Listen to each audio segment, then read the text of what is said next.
Okay, so did you get it? Did you get the wallpaper and the sound and the 105 Silva and don't forget to check out to see if you can buy one of these mugs. Apparently through the... Okay, can anyone buy this under the video? Because I'm like the only person I know with this, except for my girl who bought one as well. Don't get nothing for free around here. That's way too strong a coffee. So, Meze. Now, Meze has had nothing but wins. I was a little bit like, ooh, the Poet's different, and then sold the Poet. But everything else is like God tier, can't fuck with it. Elites are there, and that 109s is like the easiest $800 purchase anyone will ever make. And then the 105 Airs came out, and I'm like, I might like these more than these. And now, so this comes out, and I thought it was going to be a closed pack when I went to see it in Munich, and it's not. In fact, none of these I would consider closed back or open back, or they're just different levels of dampening. And having them all set up here that I can compare and contrast, the stock cable for the Silva is an unbalanced cable, so I'm using some unbalanced amplifiers for that, but I'm going to hook it up to the tube. I'm getting that warm up for another 5-6 minutes before I give my final assessment, because I've done everything with these except for dedicated tube. And since they are dynamic, and I'm fucking, like, look... That's just an imposing, like, image behind that silken screen. It's just like, oh, God. Oh, God. Yes. So, here's the thing. It's a couple days before this releases publicly, and I went through my emails, and they have a link that I could use for the review, because they want me to have the link for the page, but they don't have the page up. And I'm pretty sure in Munich, I found out how much these cost. And I don't remember. And I'm not going to ask, because it's actually more fun to play this game. Zeus is the exact opposite of most reviewers. I want to know as little as possible going into a review, because facts can make a bias. That's just a thing. What I do have is reference points and the unit in front of me, and I know the accessories, and I know the beautiful case, and look at that. And the wire is actually really nice. They sent me originally the wire that came with the 105 Air, which I thought was pretty crappy, a little bit too thin. In fact, it's over there. And they're like, no. So they special DHL mailed me the one that's coming with the Silva, which is a nicer wire, which makes me think this is going to be more money than the Air, and Air is spelled A-E-R. But it should still be less than the Premium 109 Pro. We're getting into that Mercedes, BMW territory of it's just numbers and postfixes. We got 109s. This is a 109, and these are both 105s. But then you've got the Air and the Silva. And then you're going to have like the CS and the extended wheelbase. So Meze, Elite, great. Empyrean, great. Just start naming these. That just the Tigress. That's it. New name. This is now the Tigress. All right. I like Silva. All that makes me think of, by the way, is that episode of Always Sunny when Charlie's working in the mailroom and he can't read good. So he thinks the word Pennsylvania is Pepe Silvia. And he keeps having this conspiracy theory. So I just keep thinking these are the 105 Pepe Silvios. Look at the build first. It's pretty common now. You don't have to think too hard. It's the same build as this. It's got that amazing organic looking bracket. It's got a elastic band. It's the same as the 109s over here. A little bit fancier bracket over here. You could tell when you go up in quality with Meze, and you could tell Antonio is just chalking money at the machine shop. He's like, is this more expensive? More money at the machine shop. More better.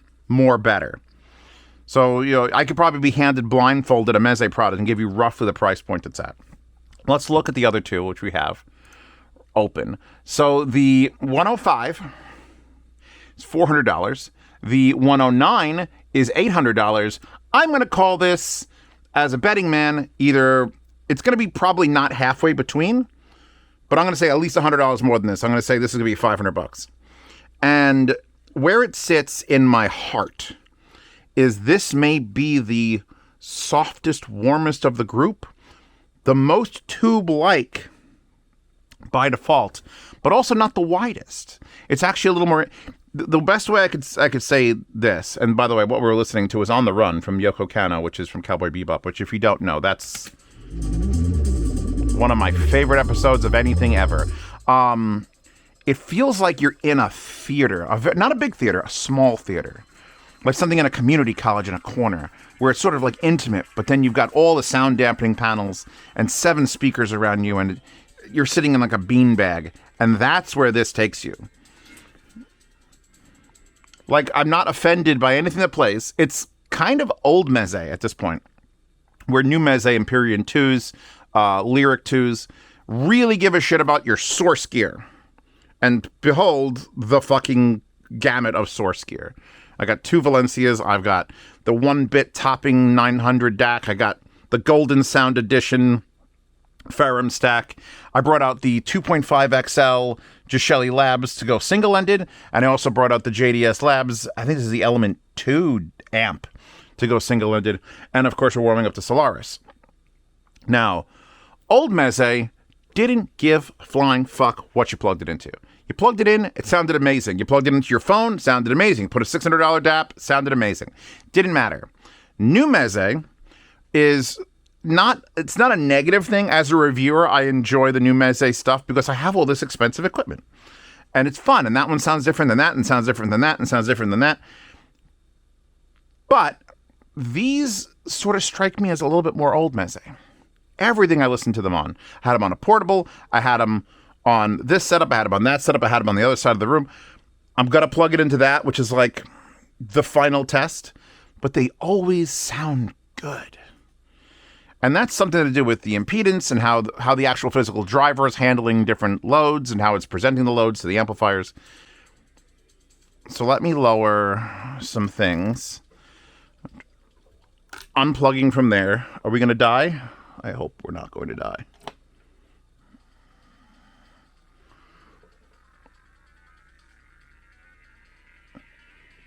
Maybe not the greatest song, but I know it by heart, so... What? Why are you broken? The Crystal Method? Robo-slut? Unable to find object? God damn it. I gotta go back to my list. Hold on. We gotta see if Robo-slut still works. Robo-slut.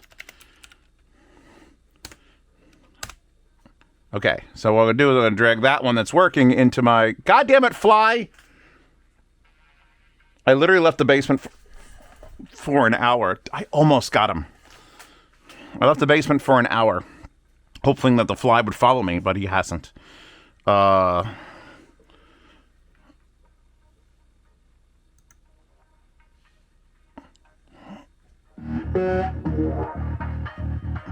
See, knowing Antonio Meze, when I interviewed him the first year in Munich, he gave one of the best responses to a question that he's probably never been asked before, is what music do you listen to first on a new headphone? Because obviously he's doing the design and he's working with engineers and he gives it to them and then they give it back and they give it to them. And he told me it's like 70s Japanese pop music, I think, or jazz, something really eclectic. I should probably remember exactly what it is, but coffee is blocking my receptors. And so when you get a headphone from Meze, you have to imagine the first thing a person who has all the say in it is doing is listening to some obscure fucking music. So me listening to the Crystal Method Robo-slut, which is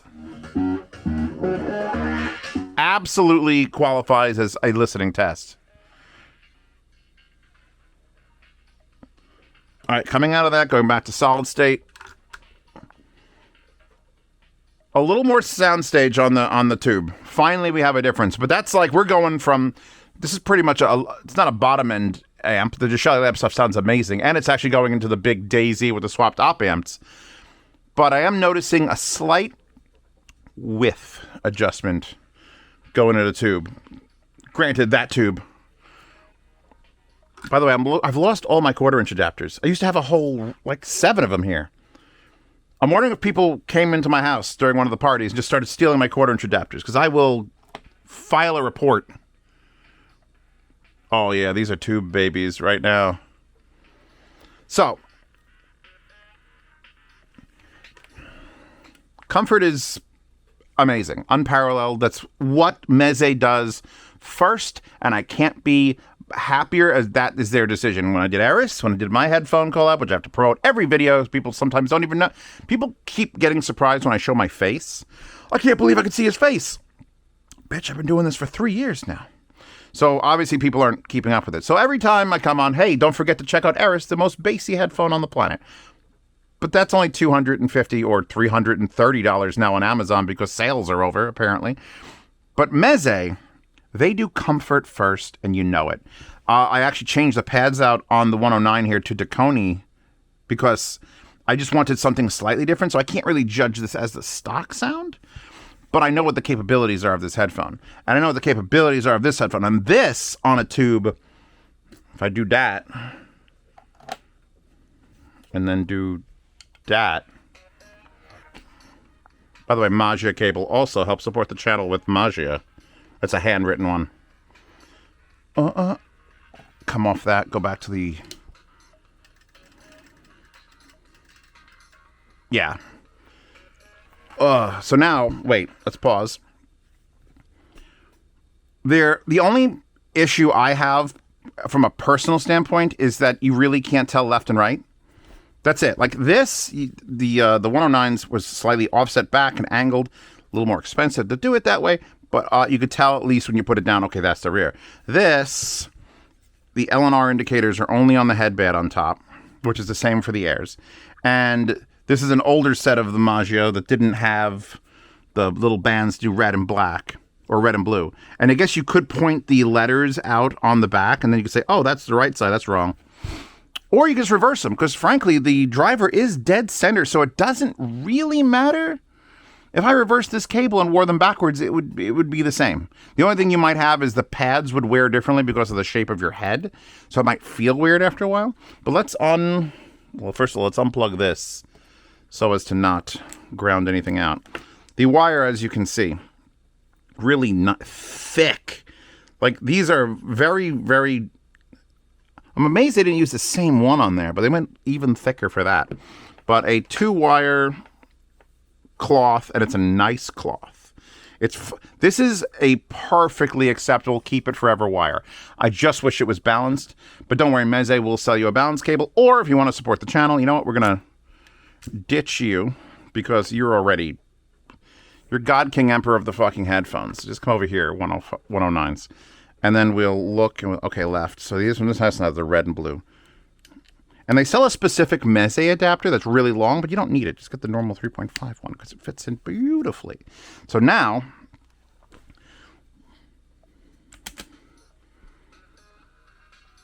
none of the effects are on the Wandla stack.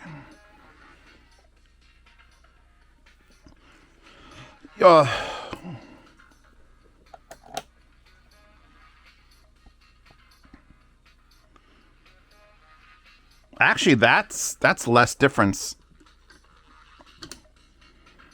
And I'm not even using, like, hold on, let's just all three. I really got to assess this DAC, because that's the weird 1-bit. Like, no one's made a 1-bit DAC, and topping is like, well, they've made them, but they've been, like, absurd money. And this one is not cheap, but attainable. Topping tends to be attainable, and you know what? Their DX9 is fucking great. So if this is better than the DX9 in sound quality, and obviously Valencia is the most pass-through fucking amplifier on planet Earth, check out that collab. I might be hearing a sound change from that, which is making me want to put this before something else, which is like Class A and warm, and then back into Valencia, and then out to these.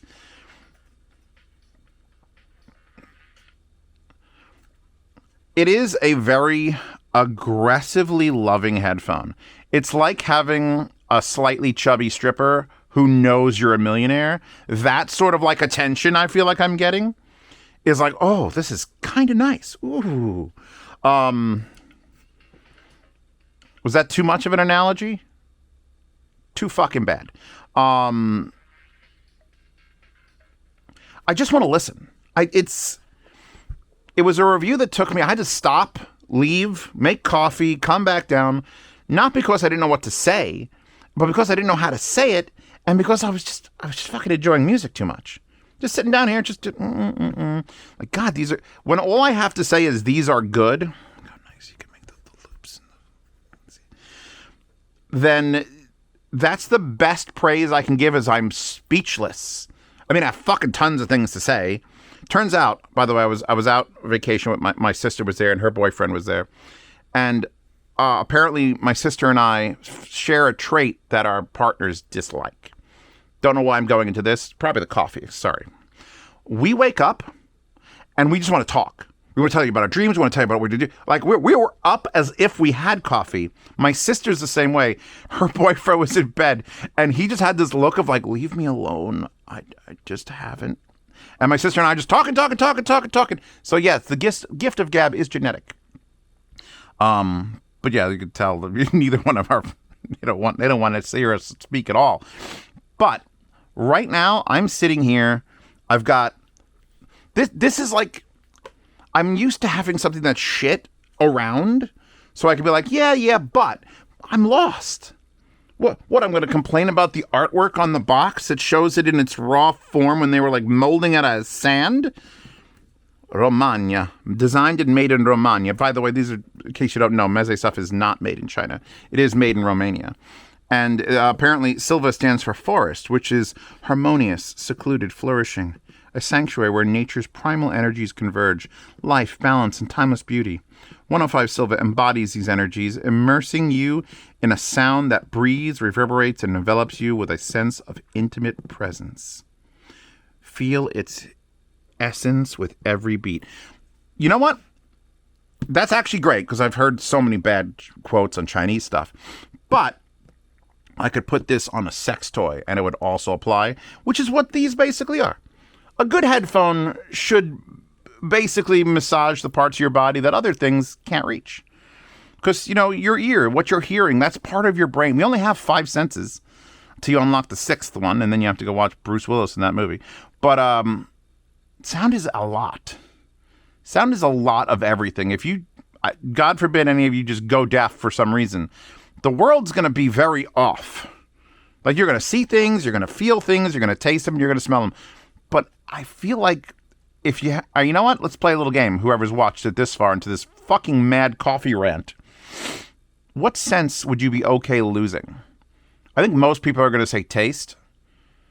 But I want to know, like, give me the argument. Because I'm pretty sure I'd want to keep sound. I did a recording. In fact, I'll promote it here. I recorded the fireworks we did on the 4th of July. Because I'm in Pennsylvania. This was the first year I've ever set off fireworks that were legal. Usually I bring them into New York and it's completely illegal. But statute of limitations, because that was 20 years ago, and I brought out the headphone recording rig, like my good, what's next? It's over there. I brought out the good with the $1,500 Neumann microphones, and I hooked it up and I set it up, and I've watched, you ever watch videos of fireworks? You never do, right? We've all done this. In fact, here I'm going to do this, the face cam. We've all recorded fireworks, or our parents have recorded fireworks, and like, look at this fireworks, and it's fucking boring to watch. But now go into the link in the description to freesounds.org, where I have uploaded an hour and 40 minutes of just the sound of fireworks on the good recording rig set up, and you could hear like cars going by and us laughing in the background. And I'm in a valley. That was the first time I've been out here, and I listened to it twice already. There's something that's more tied to the real experience hearing it, specifically on Eris, by the way, because the explosions are nuts, and the dynamic range will probably damage headphones. Be cautious, it's extreme dynamic range. But I'm pretty sure I will listen to that fireworks display again, just because it's a wild, like, visceral, like, boom, boom, boom, and you can't tell when it's going to happen. So I would say sound is almost more important than sight when it comes to memory of things. Seeing a picture of something, of like my grandmother, and having like a perfect, crazy, head-mounted recording of my grandmother telling me she loves me, I would bawl like a bastard if I heard that, versus just seeing a video of my grandma going. It's fucking wild. The coffee is unlocking parts of my brain now. Anyway, let's go back to anime waifus and fucking Pepe Silvios, and I can't make it go on my head. If these are 600, they're worth it. If they're 500, they're worth it. If they're 700, just get up to the 109s. They're in the same build category as the 105s, so they're not going to make them crazy much more expensive. As far as dampening goes, these probably have the most dampening. They kind of feel like Eris. It's like a 5 decibel drop. If I put these on and nothing's playing and I talk, these probably have a 3 decibel drop. And then we'll put back on the 105s, or 109s. With different pads, these probably have a 1.5, 2. They're all just slightly dampened open backs. This one I could actually see the driver, so you'd think it would be the most open, or this one would be the most open. But they're all just slightly dampened open backs. God, every time I put it down, especially on top of like the Duchelle Lab stuff, it looks like I'm getting ready to take a shot for a magazine. That's fucking gorgeous.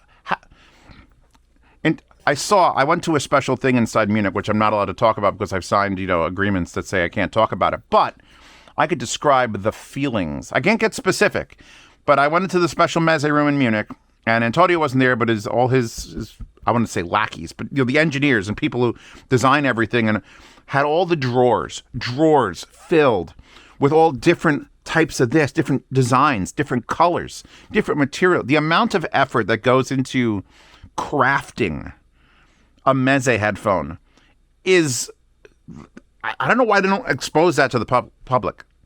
That's what I'm actually following Antonio on Instagram. I don't think he's posted in a hot minute. But just seeing how many design revisions, and them asking me, what do you like? Which color do you prefer? Of this, this, and this. Or how about this, this, and this? They give a shit about looks. They understand how feel is. Like the human head. We have sensitive nerve endings. And if something sucks, we're going to know about it and hate you for it. And then on top of all that, because even if they looked this good, and even if they felt this good, if they sounded like shit, it would be game over. It'd be game over. And we are so fucking lucky that they actually know how to make something sound passionate. This adds just enough of that silky smooth warmth and closeness. Again, remember the slightly fluffy stripper that's hugging us. That's what this feels like. It is truly an intimate experience, but it's not one of those ones where it's like, I'm going to shout in your fucking head, I'm M50X's. It's just a nice, beautiful place to be. It comes with a beautiful, nice bag, which, by the way, this is just a piece of Velcro that's on there. I did that, but it looks good because I matched the... Yes. Oh, another thing before I forget, because I'm definitely going to forget. This was in the bag, and I'm pretty sure it comes with it. Again, I can't confirm because there's no website, but this is going to be a thing. If you don't know, where the hell is my jizzy? Where's my juzziers? Oh, I might have brought it upstairs.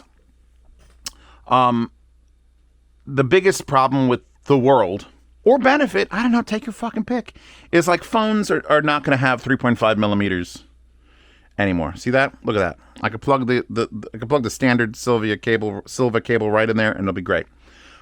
But phones are losing ports, and so this, I think, is coming with the Silva, which is just a USB-C to 3.5. It's a dongle deck. It's probably not an expensive one. Actually, knowing Meze, it's probably about $50 or $60, but I think it's just coming with. And there's a new adapter head coming for the Juzzier Defiant or the flare cable that you're going to be able to put on and just make it a USB-C cable. And that's going to be, I'm glad we're not forced. I'm glad I can go through the different gamut of amplifiers to tell the difference. But this is going to be the future. Everything's going to come at one of these because it's going to need to. Or people are not going to be able to use your headphone anymore. They're going to look at it. The biggest problem people have with Eris, with this, because I've been to shows 4 or 5 now, selling this, promoting it, talking to people. I remember the first time I was in Chicago, and a guy came over, maybe a divorcee, maybe not, but his 2 younger daughters came over, and they're like, oh, cool headphones. And the first question is, are they Bluetooth or are they wireless? And when I have to answer no, disinterest. So this is a first step into getting us towards the either fortunate or unfortunate future of everything's going to need to be fucking wireless or no one's going to buy it. There'll be our small little niche of wire asshole, like the cable cutters subreddit for people who don't pay for cable anymore. It's not going to be audiophilia or anything. It's going to be specifically people who are still okay with wires. That's going to be the niche. That's what it eventually comes down to, is the niche that we are okay with plugging shit in. Did you hear that, by the way? Like, just... So, 105 Silva deserves to be on this planet Earth. That's just basically what it comes down to. I'm more than happy to listen to... I'm going to get off of Robo Slut now. As much as we all love Robo Slut. Wait. That's Elbow Bones and Racketeers, A Night in New York, from Greatest Hit of the 80s.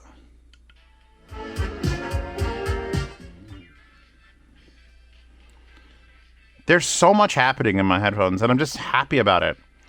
They're not necessarily... I did have one... All right, I had one moment where there was a song where there was a lot going on, and I had to lower the volume a little bit. But I think that's just due to the less soundstagey nature of the Silvas versus the 105s or the 109s, or the 105 Airs or the 109s, because these are 105s. But even that was just like, that was on me. I was fucking blasting it. So when you're not blasting it, everything is gold.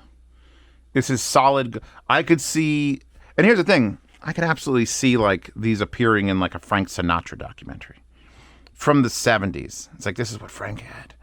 They kind of have that feel, that look, that design of like, oh, that's something crazy expensive that only Sinatra could afford back in the day.